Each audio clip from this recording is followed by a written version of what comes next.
Hi friends, டியூஸ்டேவோட night dinner recipe தான் நம்ம பார்க்க போகிறோம். வாங்க பார்க்கலாம்.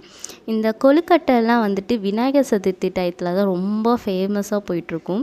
அதுக்கப்புறம் அந்த வருஷத்துக்கு ஒரு டைம் தான் ஒரு சில பேர் நினைப்பாங்க. அதுக்கப்புறம் இடையில அதை பற்றி கண்டுக்கவே மாட்டாங்க. எனக்கு கொழுக்கட்டை சொன்னால் ரொம்ப பிடிக்கும். சரி, அதை செய்யலாம் அப்படின்னு சொல்லி அதை தான் செஞ்சுருந்தேன். இது வந்து கார கொழுக்கட்டை. நைட் டின்னருக்கு இந்த மாதிரி செஞ்சு சட்னி ஏதாவது வச்சு சாப்பிட்டோன்னா சூப்பராகவே இருக்கும்.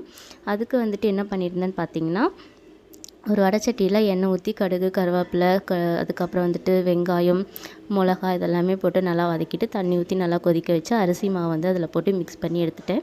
இந்த மாதிரி பிடி கொழுக்கட்டைன்னு சொல்லுவாங்க. இந்த மாதிரி பிடிச்சு நல்லா வேக வச்சு இட்லி கொப்பரையில் போட்டு வேக வச்சு எடுத்தாச்சு. இதுக்கு சைடிஷாக வந்து தேங்காய் சட்னி, கார சட்னி எல்லாமே நல்லாயிருக்கும். வேறு டின்னரை மட்டும் முடிச்சாச்சுங்க. அதுக்கப்புறம் வந்துட்டு இனி வெயில் காலம் ஆயிடுச்சுல, வீட்டிலே வந்துட்டு உரை ஊற்றி வச்சுட்டோம் அப்படின்னா தயிர் சூப்பராக ரெடி ஆகிடும். அதை தான் நைட்டில் உரை ஊற்றி வச்சாச்சு. இந்த விலாக் பிடிச்சிருந்தா லைக் பண்ணிக்கோங்க.